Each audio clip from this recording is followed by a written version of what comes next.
tarif PPN di Indonesia dibandingkan banyak negara di dunia masih relatif rendah. Kalau kita lihat baik di dalam negara-negara yang sesama emerging atau dengan negara tentu negara di region maupun dalam G20. Kita lihat yang di sebelah kiri 11% atau ke-12 dibandingkan banyak negara.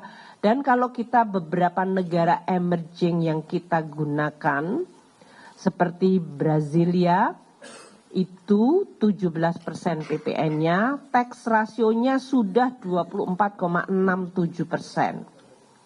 Kemudian Afrika Selatan 15%, tax rasionya sudah di 21,4%.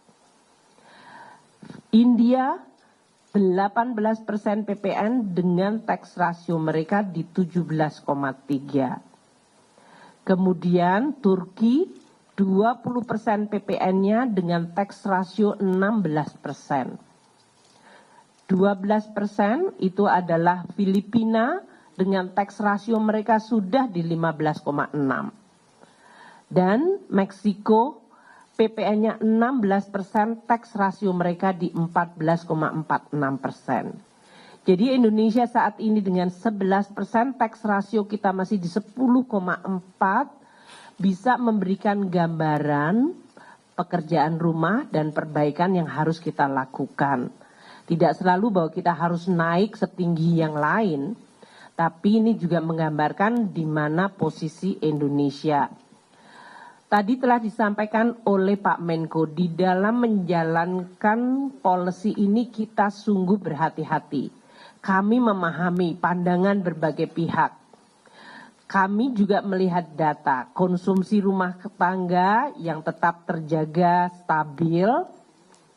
Kemudian inflasi yang mengalami penurunan bahkan relatif rendah di 1,5, banyak yang kemudian mengasosiasikan deflasi dari sisi pangan sebagai daya beli, karena ini adalah sebetulnya koreksi dari harga pangan tahun lalu yang sangat tinggi, dan penurunan harga pangan tentu mendukung daya beli masyarakat. Kami selalu menyampaikan core inflation sendiri masih tumbuh di sekitar 2%. Bahkan di angka terakhir di atas 2%. Ini menggambarkan demand masih tetap terjaga tumbuh. Konsumsi domestik kita juga masih tumbuh baik. Tadi telah disampaikan oleh Pak Menko, indeks kepercayaan konsumen masih tinggi dan dalam posisi yang stabil meningkat. Indeks penjualan retail juga tetap positif.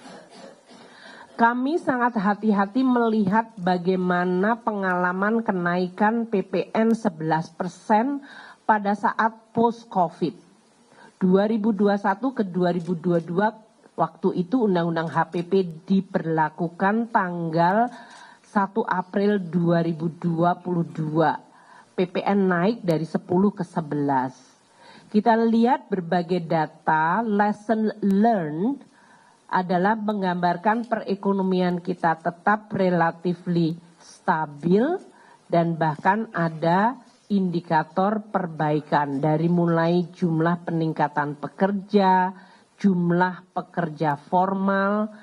Ini tahun 2023 post kenaikan PPN 11% dengan berbagai stimulus yang sering kita gunakan, menggunakan APBN, menggunakan penerimaan pajak juga untuk menstimulus ekonomi lagi. Dan pada saat 2023 itu harga komoditas juga sudah mulai turun seperti yang kita rasakan sampai 2024 ini.